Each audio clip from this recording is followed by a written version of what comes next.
네, 마음을 알아보는 인간 행동 제 11차시를 우리 시작하도록 하겠습니다. ADHD라는 얘기를 우리 이제 강의를 듣는 모든 분들이 많이 들으셨을 것 같아요. ADHD 하면은 뭔가 모르게 굉장히 부정적인 생각과 문제가 있을 거라는 생각과 여러 가지를 결핍이 있을 거다. 네, 그런 어떤 과잉 행동이 있을 거다라는 생각이 되게 많이 드는 우리가 단어이기도 합니다. ADHD의 이제 주의력이 이제 결핍되고 과잉 행동의 장애가 이제 우리가 있긴 한데요. 주의 산만하거나 이제 지나쳐서 부모나 교사가 다루기 힘들 정도가 되면 주의 결핍력의 과잉강동에서 장애가 좀 생기죠. 그를 가지고 있는지 아니면은 그렇지 않은지 이렇게 해서 의심을 조금 해봐야 되는데 우리가 너무 주변에서 대하기가 이제 뭐 이렇게 관리하기가 힘들다라고 하면은 그런 어떤 과잉 행동으로 인해서 장애가 생겼다라고 하면 그것으로 인해서 굉장히 조금 네 어떻게 생각을 하죠? 네, 쟤는 ADHD인가 봐라는 의심을 우리가 이제 하게 됩니다. 그래서 엄격히 정의하자면 주의력 결핍에 대한 과잉 행동 장애라고 하죠. 그 아이의 연령 수준에 따라서 할 수 있어야 하는 만큼 오랫동안 주의 집중을 할 수 없는 그런 아이들에게 적용됩니다. 하지만 이제 우리가 ADHD라고 해서 우리가 아이들만 있는 걸까요? 요즘에는 성인에 대한 ADHD도 있다라고 이제 우리가 막 얘기도 하는데 아이들 가운데 행동이 몹시 분주하고 그리고 주위의 자극에 대해서 이제 한 군데로 주의를 기울이지 못해요. 그리고 이것저것에 호기심을 보이고 주의가 산만하고 참을성도 없고 충동적이고 이런 어떤 과잉 운동 장애가 있습니다. 아이가 최근 6개월 동안 다음의 행동들 가운데서 최소한 8개 행동을 보였다. 그러면 이제 주의력 결핍, 과잉 행동의 장애를 의심해 봐야 됩니다. 그러면 행동의 과잉 행동 장애 같은 행동 특성을 한번 이렇게 보겠습니다. 침착하지 못하고 손발을 만지작거리나 학교에서 가만히 앉아있지 못하는 것, 자리에 가만히 있으라는 요구를 받아도 그렇지 못하고요. 자신과 관계 있는 사건에 의해서도 쉽게 주의가 흐트러집니다. 그리고 게임, 집단 상황에서의 자신의 차례를 기다리지 못하죠. 그리고 질문이 채 끝나기 전에 질문에 대한 답을 불쑥 말하고 지시에 따라 따르지 못하고 공부를 하거나 놀 때 주의가 쉽게 산만해지는 걸 얘기하죠. 근데 우리가 이제 ADHD라고 해서 이제 뭔가 판결이 나면 계속적으로 우리는 그 아이의 뭐라 그래야 될까요? 회복을 했어도 저는 ADHD였던 우리 아이일 수도 있어 라고 생각을 하게 되는 경향이 있어서 좀 이게 조금 뭐라고 생각하면은 이런 판결을 받은 부모님들의 입장은 되게 많이 속상하고 마음의 상처를 많이 받게 되는 겁니다. 우리가 이제 주의력이 결핍되게 되면은 또한 이제 여러 가지 특성이 있어요. 조용하게 놀지 못하고 종종 과격한 말을 합니다.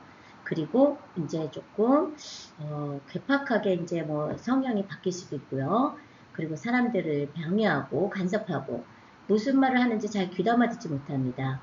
그리고 연필이나 공책과 같이 학교에서 필요한 물건을 자주 잃어버립니다.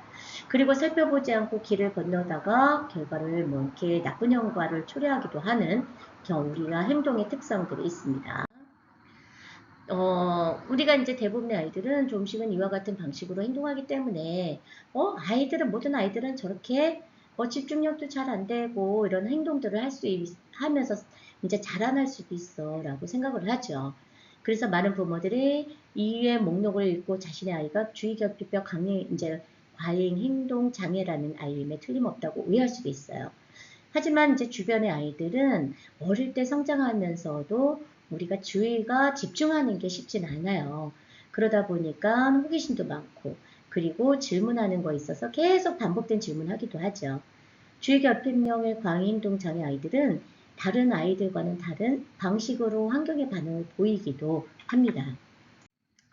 아이들이 주의 산만하게 된 이유가 뭘까요? 주의력을 키울 수 있는 연습 기회를 상실했을 때, 그리고 놀이나 작업을 할 때 어떤 간섭이나 지시에서 방해를 받게 될 때, 우리는 아이들을 대할 때 어른들은 지시를 하고 강요하고 명령을 많이 하게 됩니다.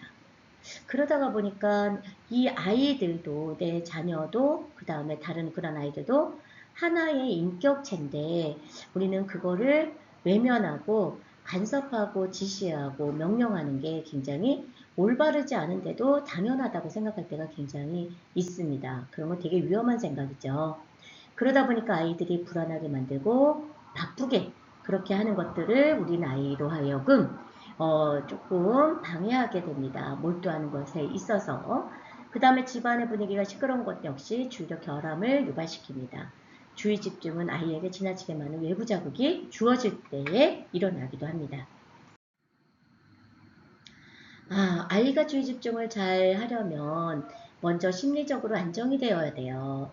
그러다 보니까 아이가 내적인 안정감, 평형을 이루도록 도와주는 것이 필요합니다. 무엇보다도 신체적인 접촉이나 친밀한 대화를 통해서 아이가 스스로 보호받고 있다는 것을 갖게 하는 것도 바람직하죠. 그래서 우리는 아이들을 대할 때 감정을 알아차리고 감정을 누구보다도 이해하려고 했을 때에 우리는 그 감정을 서로 이제 그것을 아이하고 나눌 때에 우리 아이들하고 이제 친밀한 관계의 대화를 우리가 이루어질 수가 있습니다.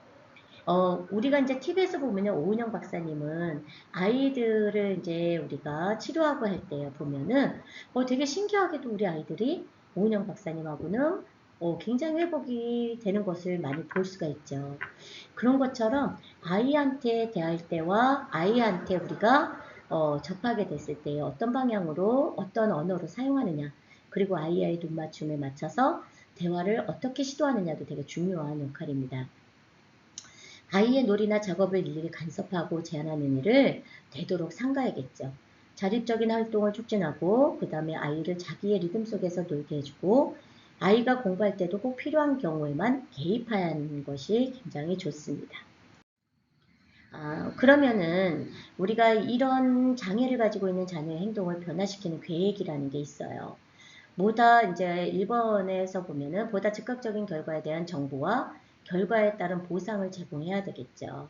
어떤 거를 우리가 이제 상황을 만들었어요. 환경적인 만들었어요. 근데 거기에서 그 결과에 따라서 우리 아이하고 보상을 제공하라는 거는 칭찬을 할 것이냐 아니면 거기에서 잘했을 때 이 아이한테 원하는 그런 어떤 보상을 어떤 적당한 그런 적정한 선에서 해줄 거냐라는 거죠. 그 다음에 이제 보다 빈번한 결과에 대한 정보와 그 결과에 따른 보상을 제공해야 됩니다. 또한 실질적인 결과에 대한 보상을 제공하고 부정적인 것을 사용하기 전에 먼저 긍정적인 것을 사용해야 한다는 것을 기억해야 됩니다. 일관성을 유지하고 문제를 예상하고 부모의 관점을 유지하고 그리고 이제 우리가 이런 장애를 가진 아동을 다룰 때 용서하는 연습도 해야 됩니다. 그래서 이 아이가 뭔가를 실수를 하거나 그랬을 때도 나무라거나 지적하고 그 다음에 왜 그렇게 실수하는지를 윽박지르는 그런 모습보다는 그렇게 실수할 수 있다라고 하는 인정을 해주면서도 그 아이가 다시는 실수하지 않게끔 조언해주는 거가 굉장히 중요한 거죠. 네, 우리는 마음에서 우리가 행동으로 연결하는 고리가 있어요. 그래서 내 마음과 다르게 행동하는 경우도 있지만 마음이 진심으로 상대방에게 느껴진다라고 하면 그 행동은 분명하게 조금씩 회복이 되는 게 되겠죠. 감정을 알아봐주고 행동을 수정하려는 노력이 되게 필요합니다. 그러다 보니까 어른들은 어떤 감정에 대해서 무시하고 우리는 아이들에 대해서 감정에 대해서 무시하게 됩니다. 그리고 그런 행동을 수정하려고 하는 게 아니라 고쳐주려고 합니다. 그런데 우리 아이들이 어떤 이제 뭐 지시를 받거나 어떤 행동을 하려고 할 때 이제 우리가 하지 못하게 막았을 때에 아이가 물건을 던진다든가 아니면 화를 낸다든가 이랬을 때에 어른들이 봤을 때는 그리고 부모가 봤을 때는 그게 굉장히 행동을 먼저 보게 되죠. 행동을 보게 됨으로써 먼저 그 아이가 잘못된 것을 지적하고 혼내주게 됩니다. 그러면 이 아이는 그 감정이 더 격해지는 거야. 내 감정을 먼저 알아주는 상황에서 너가 지금 화가 난 거구나 라고 해서 감정을 먼저 알아준 다음에 하지만 화났다 하더라도 지금 같은 이런 어떤 물건을 던진다든가 짜증을 낸다든가 하는 행동은 엄마가 보기에는 올바르지 않은 것 같다라는 얘기를 아이한테 정확하게 전달해야 되는 수정을 통한 노력이 되게 필요하다라는 겁니다. 그래서 우리가 감정을 먼저 알아봐주고 행동을 수정하는 노력이 굉장히 필요하다.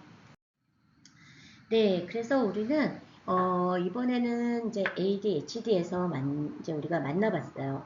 그래서 다음 시간에는 또 다른 성격 유형에 대해서 또 한번 우리 알아보고 우리가 서로 이해하고 그리고 내가 어떤 행동에 있어서 어떻게 우리가 사람을 만나면서 우리는 감정을 알아봐 줘야 되는지를 또 구체화돼서 우리가 듣도록 하겠습니다.